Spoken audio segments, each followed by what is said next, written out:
ओम नमो भगवते वासुदेवाय। प्रिय भक्तगणों, आज मैं आपको फाल्गुन कृष्ण एकादशी विजया एकादशी व्रत की कथा और महत्व सुना रहा हूँ।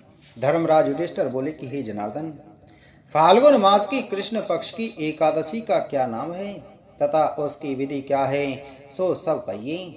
भगवान श्री कृष्ण बोले कि हे राज राजेश्वर, फाल्गुन मास के कृष्ण पक्ष की एकादशी का नाम विजया है। उसके व्रत के प्रभाव से मनुष्य को विजय मिलती है। इस विजया एकादशी के महात्म के सुनने व पढ़ने से समस्त पाप नष्ट हो जाते हैं। एक समय देवर्षि नारद जी ने जगत पिता ब्रह्मा जी से पूछा कि ब्रह्मा जी, आप मुझे फाल्गुन मास के कृष्ण पक्ष की विजया नामक एकादशी का व्रत विधान बतलाइए। ब्रह्मा जी बोले कि हे नारद, विजया एकादशी का व्रत प्राचीन तथा नए पाप को नष्ट करने वाला है। यह समस्त मनुष्यों को विजय प्रदान करता है। त्रेता युग में जब भी रामचंद्र जी को 14 वर्ष के लिए वनवास हो गया, तब वह श्री लक्ष्मण जी तथा जानकी जी सहित पंचवटी में निवास करने लगे। उस जगह रावण ने श्री सीता जी का हरण किया। इस दुखपूर्ण समाचार से श्री राम जी अत्यंत व्याकुल हुए और श्री सीता जी की खोज में चल दिए। घूमते घूमते वे मरणासन जटायु के पास पहुंचे। कुछ आगे चलकर उनकी सुग्रीव के साथ मित्रता हो गई और बाली का वध किया। श्री हनुमान जी ने लंका में जाकर सीता जी का पता लगाया। वहां से लौटकर हनुमान जी भी श्री रामचंद्र जी के पास आए और सब समाचार कहे। श्री रामचंद्र जी ने सुग्रीव की सम्मति लेकर वानरों भालुओं की सेना सहित लंका प्रस्थान किया।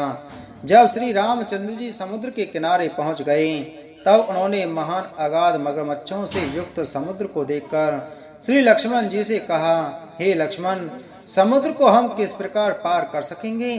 श्री लक्ष्मण जी बोले कि हे राम जी, यहाँ से करीब आधा योजन की दूरी पर कुमारी द्वीप पर वकदालभ्य नाम के मुनि रहते हैं। आप उनके पास जाकर इसका उपाय पूछिए। लक्ष्मण जी के वचनों को सुनकर श्री रामचंद्र जी वगदालभ्य ऋषि के पास गए और उनको प्रणाम करके बैठ गए। मुनि ने उनसे पूछा, हे राम जी, आप कहाँ से पधारे हैं? श्री राम बोले कि हे महर्षि, मैं अपनी सेना सहित यहाँ आया हूँ और राक्षसों को जीतने लंका जा रहा हूँ। आप कृपा कर समुद्र पार करने का कोई उपाय बतलाइए।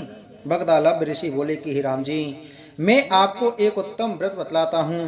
फाल्गुन मास के कृष्ण पक्ष की विजया एकादशी का व्रत करने से तुम समुद्र से अवश्य ही पार होंगे और तुम्हारी विजय होगी।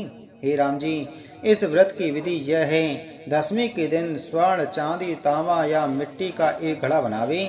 उस घड़े को जल से वलकर तथा उस पर पंच पल्लव रखकर वेदी पर स्थापित करें। घड़े के नीचे 7 नजा 7 अनाज मिले हुए और ऊपर जौ रखें। उस पर श्री नारायण भगवान की स्वर्ण प्रतिमा स्थापित करें। एकादशी के दिन स्नान आदि नित्य कर्म से निवृत्त होकर धूप दीप नैवेद्य नारियल आदि से भगवान की पूजा करके वह दिन भक्ति पूर्वक घड़े के सामने व्यतीत करें और रात्रि को भी उसी तरह बैठे रहकर जागरण करना चाहिए।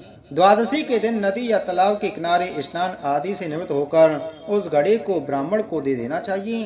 हे राम, यदि तुम इस व्रत को सेनापतियों के साथ करोगे तो अवश्य ही विजय होंगे। इसके पश्चात श्री रामचंद्र जी ने विधि पूर्वक विजया एकादशी का व्रत किया और उसके प्रभाव से लंका में राक्षसों पर विजय पाई। अतः ही राजन, जो मनुष्य इस व्रत को विधि पूर्वक करेगा उसे दोनों लोकों में विजय प्राप्त होगी। ब्रह्मा जी ने नारद से कहा था कि हे पुत्र, जो कोई इस व्रत के मातम को पढ़ता या सुनता है उसे निश्चय ही वाजपेयी यज्ञ का फल प्राप्त होता है। बोलो एकादशी महात्म की जय। बोलो विष्णु भगवान की जय।